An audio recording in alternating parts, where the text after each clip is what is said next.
What is up and welcome back. Let us kick off. This is exactly why you should never work as a software engineer in a startup. Before I kick off, I want to just speak about why you should fire yourself as a software engineer if you are one right now in a startup and hire yourself as a product engineer.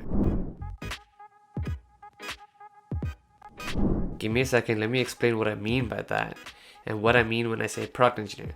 Now, this might not apply to you if you're working in any company that's past a Series B, but definitely if you're early stages before that, you need to watch what I'm talking about. There is a significant gap between the creator, i.e. a developer or an engineer, as well as the final customer. You've got marketers, product managers, product leaders, project managers, executives, board members that come in between. And that disconnect causes a lot of difficulties in the maker actually creating something that the customer wants. So what makes this product engineer so special or so different compared to just a normal software engineer? That's exactly what I want to talk to you about in the next 5 to 6 things. They carry a get shit done attitude. And what I mean by that is I've worked at larger companies where we've had engineers and team discussions across what the file name for a particular file should be or what some tiny little folder structure should be, and that would end up taking hours, days, if not weeks of work that needs to just get done. That is just not necessary. Or we're going ahead and spending tons of time trying to work out a GitHub issue that just has no value in the business. A product engineer is someone who has a get shit done attitude. That means they know that the business has a task and a problem that needs to be solved, and they do what needs to be done at the best way possible to make sure the business survives and if not thrives. Now, I'm not saying that is an excuse to go ahead and create poor code or bad code. Absolutely not, right? Because code quality is important. But a get shit done attitude product engineer understands the balance between technical debt as well as business requirements. And that is one of the key principles a product engineer has versus a software engineer who is more focused on the details of how the code works versus actually who is going to use that code and what achievements are going to get from the code that they give this customer. The second thing is product engineers understand that it's business first and software second. Now, I want to preface again to the previous point of the get shit done attitude. That does not mean you're writing poor code. No, you're writing great code.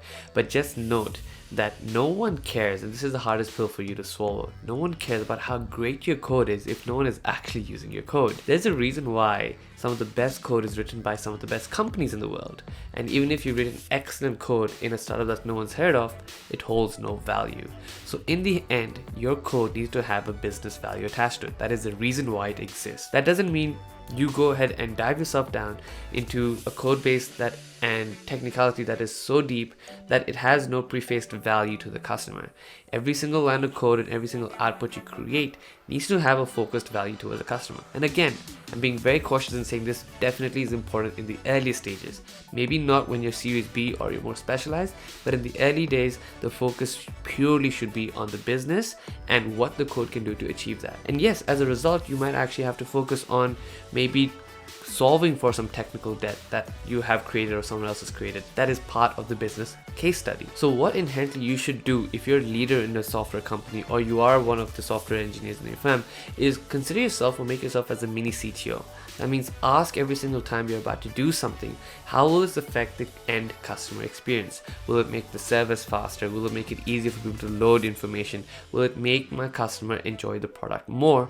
Therefore, solving the problem that we're trying to solve for with the product that we're building. Now, that is the single most important thing you need to focus on as a product engineer is you're building for the customer, you're not building for the technology.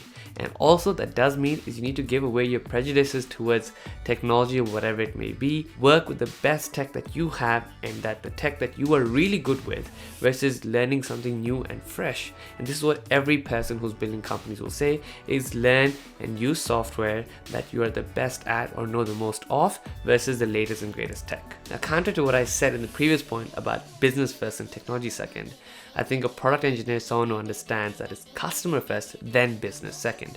There are many chances and times where you end up having the business decisions outweigh the customer decisions. Now, what you need to realize as a maker or a creator is the power you have as someone who actually builds things. And you have the ultimate decision in saying that, look, I genuinely don't think this is the right way for us to go because it's not going to help the customer experience. What non-technical people lack and that you gain is the fact that you have the ability to be available both on an emotional level for the customer as well as a technical level to the computer. and you create that harmony between the two that you won't get from one side of the coin base or the other. By just setting yourself as the title of a software engineer, you're not helping your case because you're just doing what you're meant to be told to do. And trust me, those kind of people do not last long in a company, especially in a startup. In fact, if you stand up, voice your opinion, and tell people, tell management, tell the product managers, tell the founders what you think that will happen if you introduce a particular new feature or a new improvement to the product, it will help you stand out. This is what will make you different from every other person who can do what you can do. Remember, it's not about the skills that you have, because if you got that skills and society has trained you with those skills, it can train someone else. It's the ability to go ahead and combine two different skill sets that are rarely or not often combined to come up with a unique perspective and view so that you can go ahead and be irreplaceable. And that's exactly what you need to be as a product engineer, is taking that emotional capabilities that you have as someone who's built products for people versus understanding how to technically do that and offering the best solution for your customers before the business, because in the end, without customers there is no business. And I kid you not, if you just follow these basic 3 principles, I know I said 5, but encompassed in these 3 are 5 principles. If you follow these principles, it's going to be as straightforward for you to go ahead and shoot up the ladder, climb up faster than ever before, and make sure people really take you seriously. Because in the end, you are the creator, you are the person who builds code, and you need to have the right and ability to understand who you're building products for. And there is no reason why people should not be able to experience your fantastic code, because you deserve to share the work you've done. And remember, if you do not go ahead and build for the customer in the early days, you're building for no one. And with that being said, you might ask, okay, what do I actually do to become more customer centric? How do I become a software engineer who actually understands what my customer wants? Now, there are certain books I can recommend for you to read. The first and pretty much the most important book I can mention is for you to go ahead and read Hooked. Hooked lets you really understand how you can combine the power of technology and the power of human behavior, decision behavior, to go ahead and build unique experiences of customers. The other thing I'd experience and ask you to go ahead and learn is, or read a book called Traction. Traction is a fantastic book that lets you show that when you combine technology, marketing, and product, you end up getting a unique and beautiful blend where you can create really powerful things. And the final example I want to leave you with is Growth Hacking by Sean Ellis. Sean Ellis is a famous growth hacker, or the person who basically coined the term, that was responsible or involved when companies like Airbnb as well as Dropbox took off with their referral system, or when Airbnb exposed a tiny little API hack with Craigslist, where whenever someone listed something on Airbnb, it automatically got added to Craigslist. And this was done purely through the combination of work with software engineers and the marketing team. And only because someone understood the blend of the two was the reason why these companies were able to succeed, and the stories of these companies are still told now, almost 15 years later. So there you go. Hopefully this helped you have a reflection, but this is something you definitely need to focus on if you want to stand apart in 2021 as a software engineer, because knowing how to code just won't be enough anymore. That's all for now, so all the best and take care.